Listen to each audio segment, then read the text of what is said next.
ক্ষমতাটা গুরুত্বপূর্ণ নয়, সংসদে যাওয়াটা গুরুত্বপূর্ণ নয়। সংগঠন কিন্তু আয়তনে ছোট, এটাই বাস্তবতা, এটা মন খারাপ করার কিছু নেই।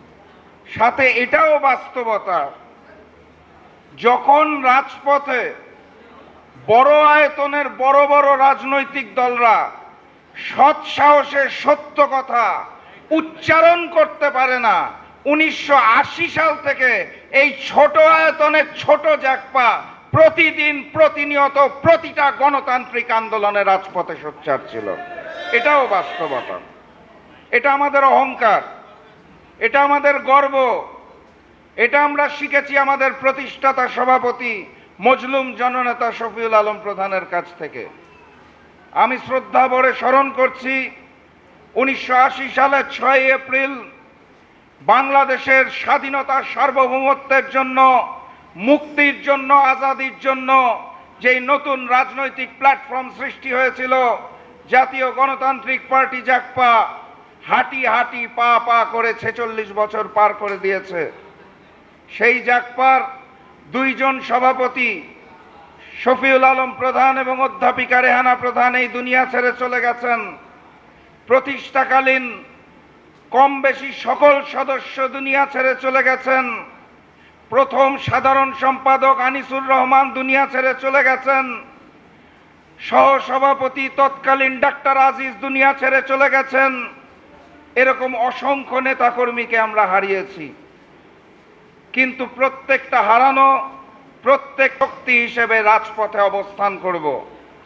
ক্ষমতাটা গুরুত্বপূর্ণ নয়, সংসদে যাওয়াটা গুরুত্বপূর্ণ নয়, গুরুত্বপূর্ণ সেটাই। কি বুঝলেন ভাই? অনলি যেটাই চাই।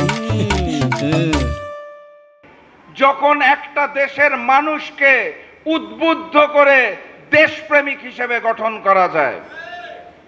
এই যে আমার সামনে বসে আছে প্রাক্তন সেনা সদস্য হাসিন ভাই, আমি দীর্ঘদিন ধরে ওনাকে ফলো করি। উনি তো এমপি হওয়ার জন্য মাইকের সামনে কথা বলেন না, উনি তো মন্ত্রী হওয়ার জন্য কথা বলেন না। ওনার মনের মধ্যে তো এই খায়েশ নাই যে আমাকে সংসদ ভবনে যেতে হবে। উনি কোন আদর্শে কথা বলেন?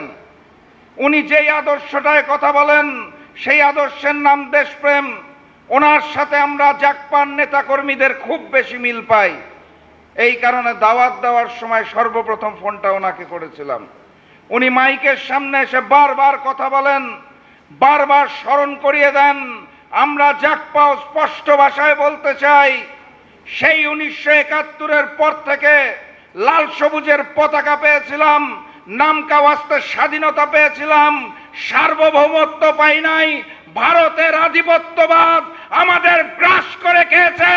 সামনের বাংলাদেশেও এই আধিপত্যবাদকে আমরা চাই না।